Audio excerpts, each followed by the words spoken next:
আজকে কথা বলছি ক্র্যাঙ্কশাফট নিয়ে। হ্যাঁ, আমরা ইঞ্জিনের বিভিন্ন ক্র্যাঙ্কশাফট দেখি। তো আজকে একটি ক্র্যাঙ্কশাফট নিয়েছি। ক্র্যাঙ্কশাফটের বিভিন্ন অংশ এবং কি কাজ এবং এই ছিদ্রগুলোর কি কাজ সেগুলো আপনাদেরকে জানাবো আজকে।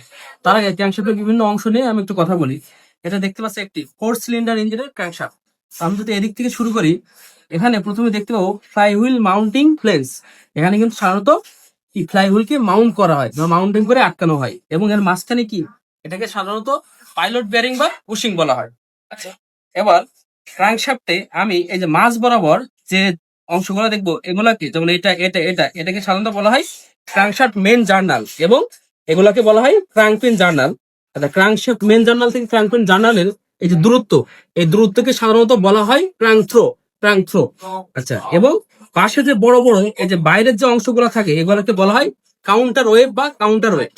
আচ্ছা, এখন এই যে কাউন্টার ওয়েভ বা কাউন্টার ওয়েটের কাজ, কাউন্টার ওয়েভ এবং কাউন্টার ওয়েটের কাজ হচ্ছে যে ক্র্যাঙ্কশ্যাফটটা যখন ঘুরতে থাকে ক্র্যাঙ্কশ্যাফটের যে ব্যালেন্সটা কি ব্যালেন্সটাকে রক্ষা করে। হ্যাঁ, অথবা ওজনের ভারসাম্যহীনতা রক্ষা করে। যদি এক ক্র্যাঙ্কশ্যাফটের ওজন একদিকে বেশি এবং একদিকে কম হয়ে যায়, সেক্ষেত্রে কিন্তু ইঞ্জিনটা কি ভাইব্রেট করবে বা ক্র্যাঙ্কশ্যাফটটা কাঁপতে থাকবে, সেক্ষেত্রে জার্নাল বিয়ারিং গুলো গ্যাসকেট গুলো কিন্তু নষ্ট হবে। যার কারণে এই যে ক্র্যাঙ্কশ্যাফটের ওজনের সমতা কিন্তু খুবই গুরুত্বপূর্ণ। আচ্ছা, তাছাড়া ক্র্যাঙ্কশ্যাফটের প্রধান কাজ কি, সেটা হচ্ছে কি পিস্টনের আপ এন্ড ডাউন অর্থাৎ উঠানামা গতিকে নিয়ন্ত্রণ করে, এবং ইঞ্জিনের বিভিন্ন স্ট্রোকে সাকশন স্ট্রোক বা পাওয়ার স্ট্রোক, এই জাতীয় যতগুলো স্ট্রোক আছে স্ট্রোক গুলো কিন্তু কমপ্লিট করতে সাহায্য করে। আচ্ছা, এবার এখানে আমরা যদি খেয়াল করি, সেক্ষেত্রে এখানে ক্র্যাঙ্কশ্যাফটের আরেকটা অংশ আছে, সেটাকে বলে কি থ্রাস্ট সাইড। আমরা মাঝখানে দেখতে পাবো এটাকে বলে থ্রাস্ট সাইড বা থ্রাস্ট ওয়াশার সাইড। হ্যাঁ, এখানে কিন্তু সাধারণত থ্রাস্ট ওয়াশার বা থ্রাস্ট বিয়ারিং ব্যবহার করা হয়। এই থ্রাস্ট বিয়ারিং এর কাজ হচ্ছে কি, আমরা যখন গাড়িটা চালাই, ইঞ্জিন যখন চলতে থাকে, তখন অনেক সময় কি উঁচু বা নিচু অংশে কিন্তু আমাদের গাড়িটা চলতে থাকে। সেক্ষেত্রে কিন্তু ক্র্যাঙ্কশ্যাফটটা কি এমন এভাবে ভিতরে উঁচু বা নিচু হয়, বা মানে পুরো ইঞ্জিনের স্ট্রাকচারটা উঁচু বা নিচু হয়। সেক্ষেত্রে ক্র্যাঙ্কশ্যাফটটা এদিকে বা এদিকে চলে যাওয়ার একটা প্রবণতা বাড়ে।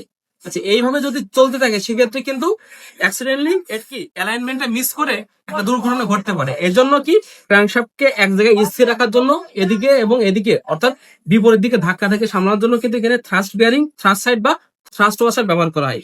এবার এই যে প্রত্যেকটা জার্নাল, ক্র্যাঙ্কপিন জার্নাল এবং ক্র্যাঙ্কশ্যাফট জার্নালের মাঝে কিন্তু দেখো এখানে ছিদ্র আছে, বিভিন্ন ছিদ্র আছে। এগুলাকে সাধারণত বলা হয় অয়েল প্যাসেজ।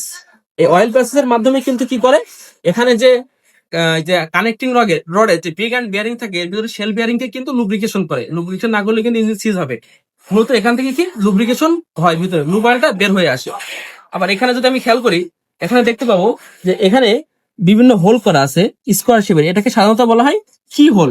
এটা কিন্তু কি, এটা কি করে, আমাদের যে ক্যামশ্যাফট আছে, ক্যামশ্যাফটের যে টাইমিং গিয়ার আছে না, টাইমিং গিয়ারের সাথে কি এখানে ওই যে সংযোগটা থাকে, যে পুলি, সেই পুলিটা কিন্তু এখানে সাধারণত সংযোগ থাকে। এটা সাধারণত এখানে স্প্রকেট থাকতে পারে, পুলি থাকতে পারে, অথবা গিয়ারও থাকতে পারে। হ্যাঁ, মানে টাইমিং এর যে ধরনটার উপর নির্ভর করে এটা কিন্তু হবে। আচ্ছা, তো এখানে আরেকটি অংশ, সেটা হচ্ছে এই যে ছিদ্রগুলা, হ্যাঁ, এই যে ছিদ্রগুলা দেখি আমরা এখানে দেখতে পাবো। হ্যাঁ, আমরা এইদিকে দেখলে দেখতে পাবো। হ্যাঁ, এই পাশে রয়েছে, এখানে দেখি এই ছিদ্রগুলো আসলে কি, এর কাজ কি। এগুলাকে সাধারণত বলা হয় ব্যালেন্সিং হোল। এর তেমন কোনো কাজ না। এটা কি যখন ম্যানুফ্যাকচারিং বা তৈরি করা হয়, সেই সময় এটা কাজ করে থাকে। এটা মূলত কি করা হয়, ক্র্যাঙ্কশ্যাফট তৈরি করার পরে যখন এর ব্যালেন্সিংটা চেক করা হয়, তখন বিভিন্ন দিকে কি ওজনের ভারসাম্যহীনতা থাকতে পারে। এই যে ভারসাম্যহীনতা যেন না থাকে, সেক্ষেত্রে যেখানে যেখানে একটু ওয়েট বেশি থাকে, সেগুলোকে কি করে ড্রিলিং করে কেটে ওখানে ধাতু অপসারণ করে প্রত্যেক দিকের যে মাপ বা ব্যালেন্সিং এর যে ওয়েটটা, ওইটা কিন্তু কি করে মানে সমান্তরালে নিয়ে আসা হয়, যার ফলে কি এটা স্টেবল ভাবে বা সুন্দরভাবে ঘুরতে থাকে। তো ধন্যবাদ, আজকের ভিডিও এতটুকুই ছিল। আপনারা অবশ্যই চ্যানেলটিকে সাবস্ক্রাইব এবং ফেসবুক পেজটিকে ফলো করবেন। ধন্যবাদ।